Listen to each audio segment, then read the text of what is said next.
everyone. Thank you again for joining us for another episode of the Liverpool Connection podcast, Pub Chat. We're in our remote operating facility here at deep in the bunker.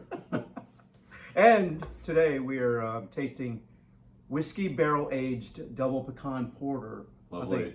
Found by the great Alex Stiss at his local gas station. That's right, about 10% alcohol. So Yeah. we shall try it. And so cheers. Cheers, dude. Up the Reds. So John and I are doing this because we are playing Brentford on the weekend, and Julian is a closet Brentford lover, so he can't be on the podcast trying to preview the match, right? Yeah. He is not an impartial commentator on this game for sure. Yeah, I'm sure he'll be bringing his half and half scarf over there to the pub, right? Yeah. So let's get into it. Early game on Sunday, 6:30 kickoff for us here in Austin, Texas. Having to travel down to London. Never an easy thing for Liverpool to play that early game down there. Not easy for the fans to get down there and get back in one day. But what's your early thoughts about this matchup? Well, like you say, it's not Klopp's favourite time for a kickoff, is it? But I think he, generally speaking, would rather have the away games be those early games, because then the home fans of that team are the ones that are maybe struggling to get the big atmosphere, hopefully, going, versus, Anfield early kickoffs. He's usually complaining about the main stand a little bit, and so on. So, yeah, it's not ideal, but when Brentford's a tough place to go, but I'd probably prefer it this way around, doing the away early kickoff.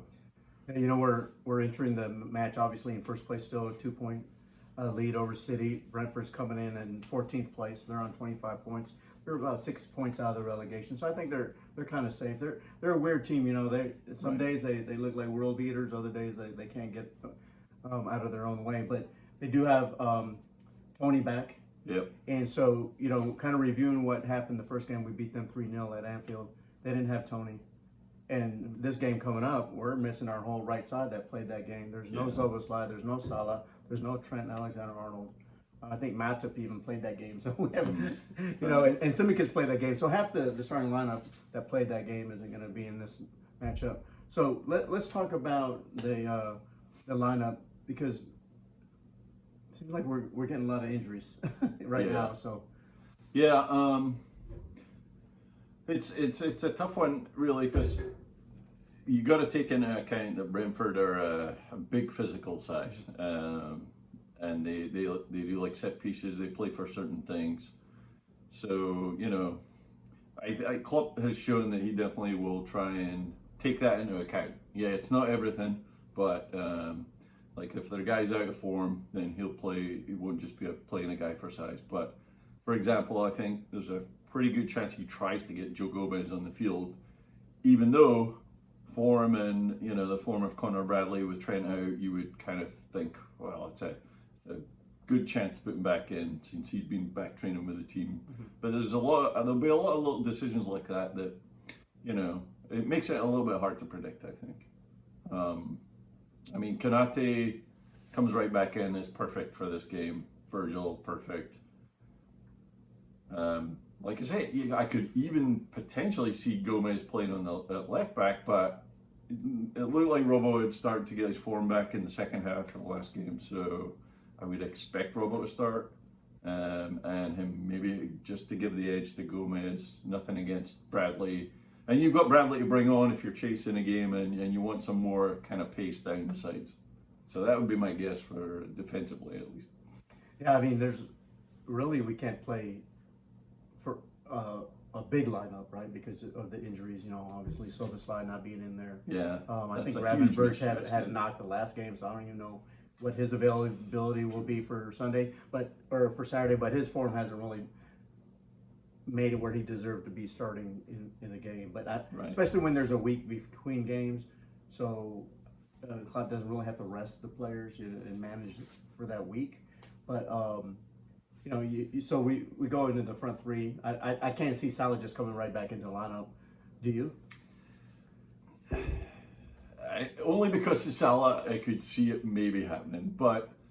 And the other thing is, you sometimes hear people commenting about coming back from hamstrings and stuff is like, is it better to start somebody than when they get that full warm up the whole time during pre-game and everything versus trying to bring them on where you don't get nearly as much time to warm up late in a game? It's almost like, is that more worrying? But I mean, I don't have a foggiest with that kind of thing. I'm no sports scientist, but so only because of Salah you could maybe see it happening, but I doubt it. I really think the guys with Salah being out the forward line have done plenty good enough. I could see it being Diaz, Nunes, and Jota most likely. Though, you know, you got the size of Gakpo to think about. Because like you said, that midfield, you're really kind of limited in probably in the size. He would have liked to have probably played Gravenberch, but form and knocks and so on, I don't think you're likely to see him start. And Szoboszlai being out is a big miss. So then you're talking about two guys like McAllister and Endo, brilliant players, but a bit smaller. Jones is a decent size. So I think he'll try and just get guys in where he can, just because of the set pieces. It doesn't necessarily mean you need the midfield to be massively physical, as long as you've got the numbers that are big that you need on set pieces. So. Well, you are a scientist, just not a sports scientist. You know? That's true. If there's an oscilloscope somewhere, John is your man. So, yeah, I can't see Salah coming right back in the lineup when the front three has been performing the way they have. Yeah. And I think I would hope that with the injuries to Trent and Szoboszlai coming back and getting re-injured so quickly, that may have something in Klopp to think about. Like, okay, let's not rush Salah if we don't need to rush him. Especially with the form of the front three, they've been scoring bags of goals since Salah's been out. I don't think he needs to start this game. Even 20 minutes would probably be sufficient in just kind of gearing it up. Right. But because, like you said, you know, it's a different mindset and preparation when you're starting the game and you have the full warm up. You're warming up for about an hour, than sitting on the bench and then trying to get stretching, and you know you're watching the game half the time you're trying to warm up, right? So you're not really getting that proper stretch in, and then you go in there at a Premier League game that's at fast pace, and anything can happen. Yeah. So me personally, I wouldn't chance it, because he's so important to our team, and we have a lot of games coming up here in the next couple of weeks. That I could see him not even putting him on the field if we don't have to. Because you've still got a chance to give him some minutes midweek, just to sort of warm up for the Carabao Cup final. So, yeah, he'll want to be careful, I think. That's my guess. But Salah, in the past he's been a machine, but this is the first kind of chink you've seen in the possible sort of like, you know, not just a knock or something, like, you know, in the cup final against Madrid, but this is an actual hamstring, which I don't remember him having any. I don't know. He might have done. He's been so durable. I think he's only missed like maybe 4 games, right. And a couple of those were the coach's decisions, right? Yeah. Right. Since he's been with us, so he's been so durable, and he's always been there when we needed him. And but then again, that's another reason don't take chances if you're not 100% sure. He just came back into training this week, right? You know, just Monday. So, but like you said, so if we let's say Jota, Nunes, and Diaz start up top, right? Maybe Gakpo comes in. I don't know if he'll start over Diaz. There's a possibility he might try and use Gakpo in the midfield. Again, size. Not that Gakpo is the most physical guy. I doubt it, but you know, he's done it in games before. I don't remember if Gakpo in the midfield, which games he's tended to do that. I think it's tended to be like weak teams that he feels like he can get a fourth attacker on, but it's a possibility, I guess. Yeah, you know, it depends on the way the Brentford plays. You know, they usually play the 3 in the back. The last time they played them, they played 5, but last week against Wolves, they did a 3-5-2. So you know, you have those extra man in the midfield, and so it'd be interesting to see if maybe Klopp does bring in Gakpo in play, just for the height as well. Right. You know, Jones. I mean, Jones is available. Yeah. Yeah. You know, you have Endo, because that last game, Endo and Maka played at the same time, and that seemed to work. Yeah. You know, Endo. Second half, I thought the midfield really started to click together. Well, I think once Trent had to sub off because of injury, that made the whole team balanced, right? So now I would have to say McAllister, Endo, and probably Jones as a starting midfield. That would be my guess. And then, the good thing is what we've seen a lot in this season is even if it's not working, they can get by, and then they make those changes second half. If he decides he wants to do something like Gakpo in the midfield, we've got the ability to change that, and we can usually figure teams out, and then they have to respond. And usually other teams don't have as many options to change what they're doing once we've adjusted. So now the decisions really is going to be on the outside backs, right? Left back. I would say Rabo probably has is going to continue playing there. But interesting, you're thinking that Gomez might go play on the right and then leave Bradley on the bench, and if we need a game changer. And we said this a couple weeks ago that how often do teams have a game changer as a right back, right?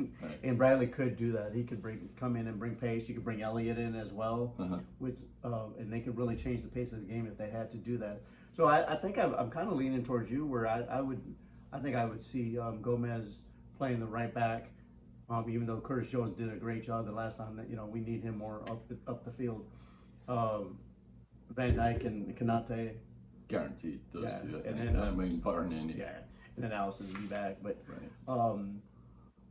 we got to keep winning. I mean, that's the main thing, right? It doesn't matter how we do it.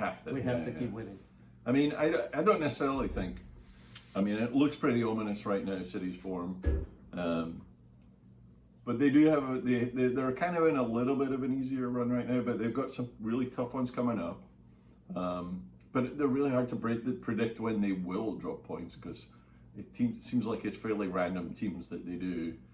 And people were saying about if you only focus on your own team and you watch our game against Burnley and you kind of like, oh, we were struggling, and great teams that win the league don't struggle. Well, every Man City fan that was watching that last game of theirs, what was it, Everton, they were struggling, and all the commentators, everybody, until they got that second goal, everybody was just like, getting nervous, and it was in 80 minutes, and it sort of just, obviously it came from a moment where De Bruyne to Haaland, and suddenly, but the Everton players' defence didn't need to be pushing that high, and they overcommitted, if I'm thinking of the right moment. Suddenly they were going for a two on the right hand side of the defence, went for a ball that I thought, why are you both committing to this? Anyway, the City have shown that they still do have weaknesses. They're still obviously brilliant, and I just don't think they're gonna not drop points. And obviously the massive game is when they come to Anfield, but we definitely have to be winning this game though, because it's about timing, like keeping the pressure up for a bit. Right now, after the Arsenal loss, I think we have to win the next few just to get confidence rolling again, and just keep pressure on them, basically.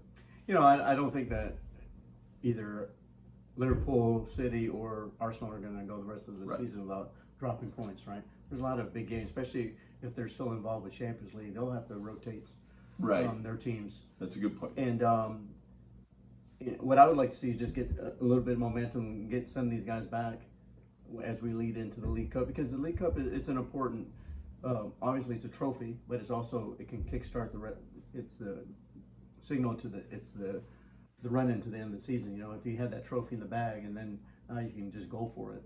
And I think that first trophy is definitely important to get.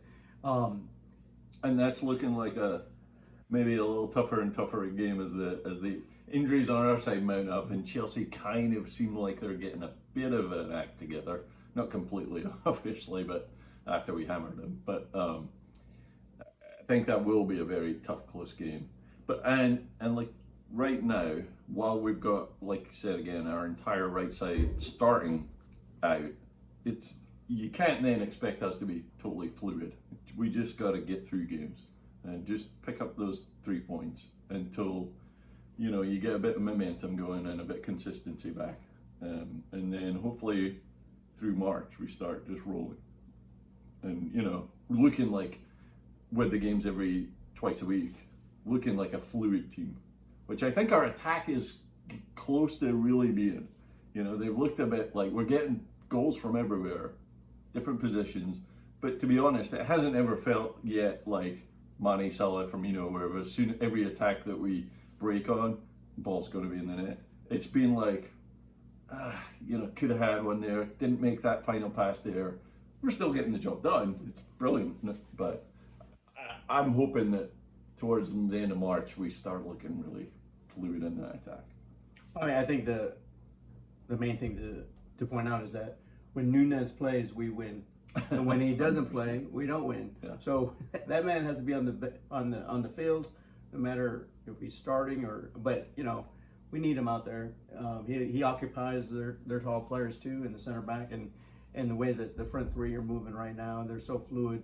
And we talked about this before. Without Salah being a focal point up there, I think there is a little bit more fluidity among the three, where they're just popping up at different places. You know, when we're just not looking to the right side to feed it to Salah, who is great, but it adds a little bit more some combination play that we can do and can come out their defense from different angles, and they don't know what Diaz is going to pop up over there. Nunez, Jota, you know, who knows where he's going to be? He'll be wherever he wants to be, right? And so, as we head into this match, it's funny to me. Like we talk about, you remember when we had games Wednesday, or Thursday, Sunday, right? Wednesday, Saturday, and we're rotating the team, and we had no injuries, and but then we had one game a week, and now we started having all these injuries, and it's kind of intriguing to me. Like, are we rushing people back because we were short, or is this just bad luck? It's hard to say. I mean, I hate to speculate too much on the whole injuries. It does seem like people kind of quickly jump on what's our medical department doing when we have a few. But, and I can't be going looking for stats on this, but early in the season it was all Newcastle, Spurs, Chelsea, all had tons of injuries, Man United. And I think we do tend to forget, well, maybe, you know, it's pretty random, and we're probably on about average with a bunch of teams for how many injuries we've had. I don't know, maybe we've got a bit more, maybe we've got a bit less than the average, but I don't know, I just think most teams have more injuries than we think about. It's just that you only tend to pay that much attention to your own team. A couple other ones where they're coming back from an injury and they re-aggravate the same one. I guess that's pretty frustrating too, but I mean, that's not an exact science, I suppose.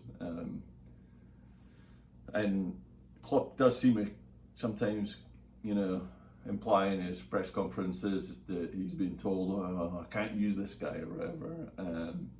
So I think they're pretty strict and you know, and delineate that responsibility of, you know, I'm told, you know, so that the coach isn't tempted to use somebody.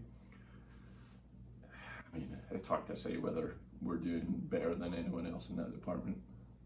Well, we really can't afford to have any more injuries because we have injuries to keep people. We definitely need Soboslai and Trent to come back, and thankfully Simicus is also back, you know, adding some more depth to the left-hand side, and like you said, I think that just allows Gomez to go back to the right and deputize over there for Trent, or have Bradley come in. And so as we're closing shot, your predictions for Saturday? I think it'll be close. I could see it being a 2-1 or 2-0 to us. Yeah, I feel like they're going to get one. I think Tony's maybe placed a few bets on himself, and allegedly didn't.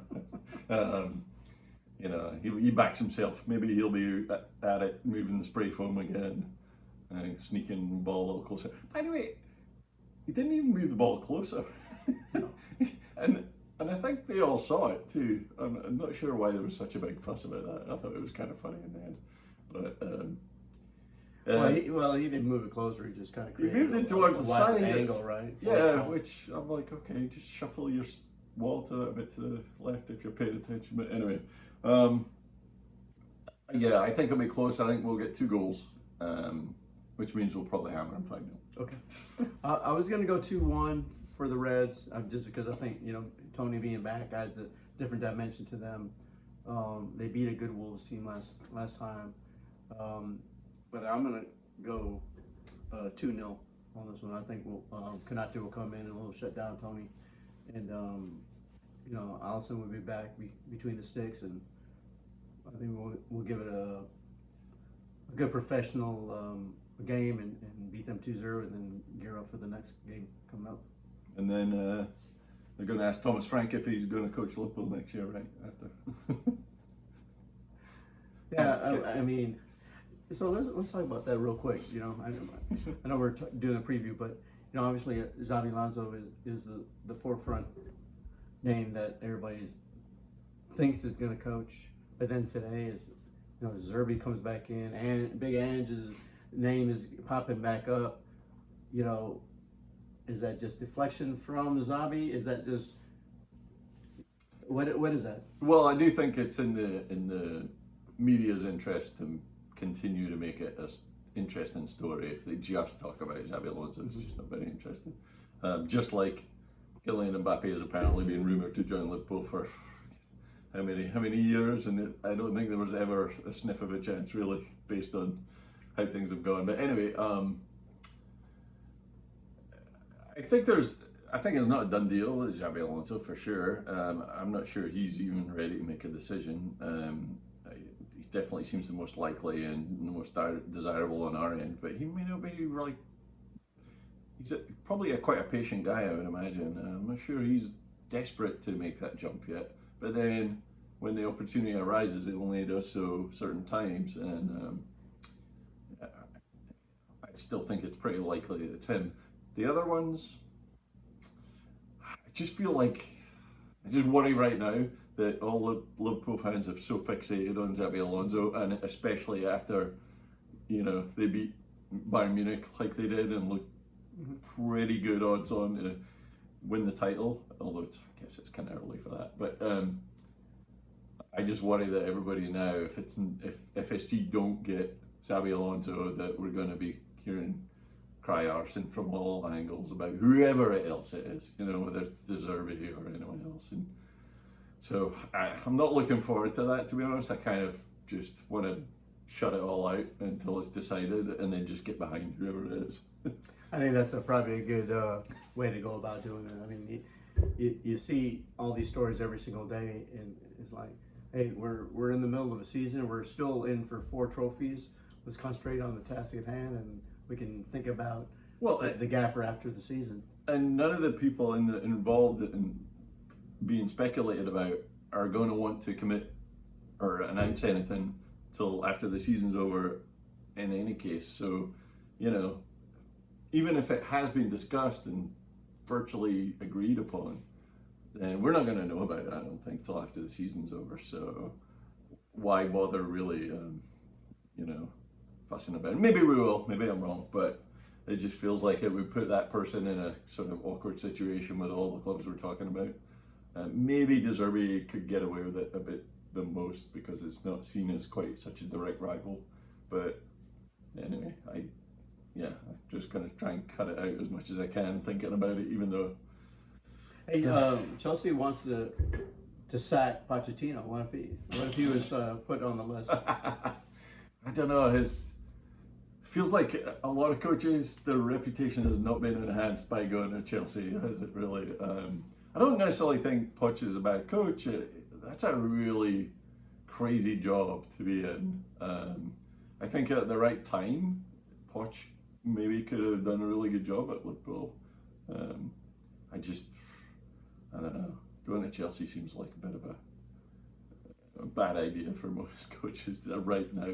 At some point, it'll be a really good job probably for someone, but yeah, Poch, that doesn't seem likely, does it? For Liverpool. No. I mean, there could have been a time a couple years ago when Yeah. before Klopp extended his contract, that could have been, the timing could have been right. And I've said this to you guys so many times, a lot of things in football is all about timing. You know, especially when it comes to like as a coaching. player or a coach, it's all about timing, the availability of jobs. You know, injuries to players that make your record not seem so good, but you're actually a good coach. So it'll be interesting. But I'm more interested in following the team in its current games and trying to get over the line on these, instead of worrying about who's going to enjoy the rest of this amazing season. I really hope we can do that rather than just be distracted and worried about what comes after. Let's freaking enjoy it, because it looks like it's going to be an amazing rest of the season. Yes, Klopp's last games, and it's so funny that you get all these transfer rumors like, hey, we're not signing anybody until we have a coach. Right. Well, and we also don't have a technical director or whatever that is. So we've got there's very little. Maybe they do one of the contract extensions for somebody like Trent might, but even then, they're probably pretty eager to know what's happening next before they do anything. I can see all of that stuff not happening until like early in the summers. We announce real quick, and then we do some of the Virgil, Trent contract extensions, Salah, things like that. It could all happen very quickly, but we might just have to just be damn patient and wait till the end of the season, a couple of weeks in, and then we'll know more, hopefully quickly. Well, there's enough storylines with this team without having to worry about who the gaffer is going to be in the summer. Right. But 2-1. Let's get the 3 points and continue on this march towards. Hey, can we say quad yet? No, it's too early. But anyway, no, you never know. But we're still in for 4 trophies. Concentrate on the positive things, and then we'll worry about who's going to be the gaffer after the season. But anyway, thank you guys for joining us. Please subscribe, put on your notifications, like our channel, and until next time, cheers. Cheers.